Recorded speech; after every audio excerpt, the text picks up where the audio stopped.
The thought of a wee one running around the premises is most exciting. Not that he would be running anytime soon. Not that he would necessarily be a he either. And of course, I would be most thrilled to welcome a she into the world. Although it might be prudent to find out the sex prior to the birth, just in case the pink room needed to be painted over. Assuming that's where the wee one would reside. But if proximity poses a problem, then I would happily give up my room to be the new nursery for the baby. Sorry. Sorry. You and Jason are having a baby? I'm sorry, I didn't mean to spoil the surprise, or to steal Stone Cold's thunder for that matter. I was caught up in the joyous news. You know, for years, I've been trying to mold myself in the image of my master, but given my proclivity for polysyllables and significantly smaller stature, I fell short, as it were. Whereas Stone Cold's progeny would no doubt inherit a multitude of genetic gifts, making the wee one strong and most assuredly silent, which would be helpful for you in those early morning hours when baby... Please, you need to stop, please. Thank you so much, but you can't do this. I am not having kids. I won't ever have children. I can't get pregnant. Oh, no, I'm aware of your condition, but significant advancements have been made in the field, and that procedure... I'm not having the procedure. So you don't wish to be a mother? No, just because a woman is capable of having children doesn't mean that she should. True, but you have nothing to fear. You are kind and gentle, and you wouldn't be raising the kid on your own. I have witnessed with my own eyes how caring of a father figure Stone Cold has been to Michael, and I'm sure he would step up for his own. Yeah, I'm sure he would. I'm sure Jason would be an amazing father. And guess what? I'm sure I would probably be a pretty good mom, too. But our lives are just a little bit too dangerous to bring kids into this world. Well, even if Stone Cold had never started working for Mr. Sir, that's no guarantee that his kids would be safe. Tragedy can strike anywhere to anyone, regardless of occupation. Spinelli, why are you pushing this? A woman doesn't need to have a child to feel complete. I mean, right, Brenda? You obviously chose not to have kids because it wasn't right for you. It's the same. I'm choosing not to because it's not right for me either. I didn't really have a choice. So. Kids need stability, and I spend most of my life in hotel rooms, eating room service, and, you know, living out of a suitcase. So I just meant I didn't have a choice because of my schedule. Well, perhaps now that you're marrying Mr. Sir and spending more time in Port Charles, that will change. Oh, I don't know. Well, Sonny already has 4 children, and his life is really dangerous. Look, I am talking about losing a child. I don't think I could ever recover from something like that, so I'm really sorry. I know this must be a painful subject.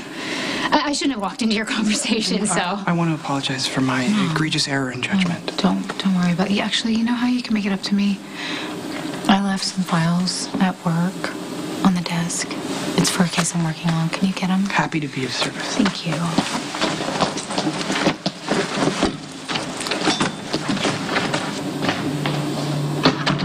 I am really sorry for putting you on the spot like that about having kids. It's fine. I kind of think maybe you're right, though. I mean, you don't ever really get over the loss of a baby. So I'm sorry.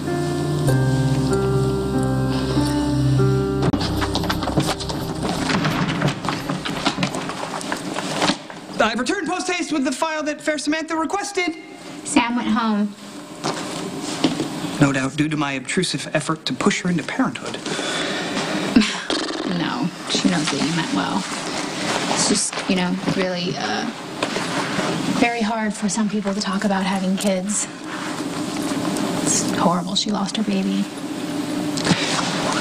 I thought much of Fair Samantha's pain stemmed from the fact that she was left unable to have more children, so I assumed that if that condition was reversed, she would jump at the chance to have a baby with Stone Cold. She had a baby. You know, she had her child and she lost it, so that left a void. And I'm sure every time somebody tries to talk about it, you know, it takes everything in her to not let the pain kind of swallow her up. So, that makes sense, right? I just wish I'd been as insightful and compassionate as you. I could have spared Fair Samantha more pain. She'll be okay. She just needs some time. can save her some time and bring this to her now. Okay.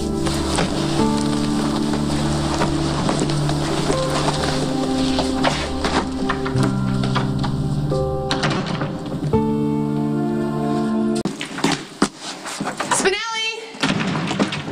It's called knocking. You should try it sometime. Spinelli! He's not here. Door works both ways. Oh, wait.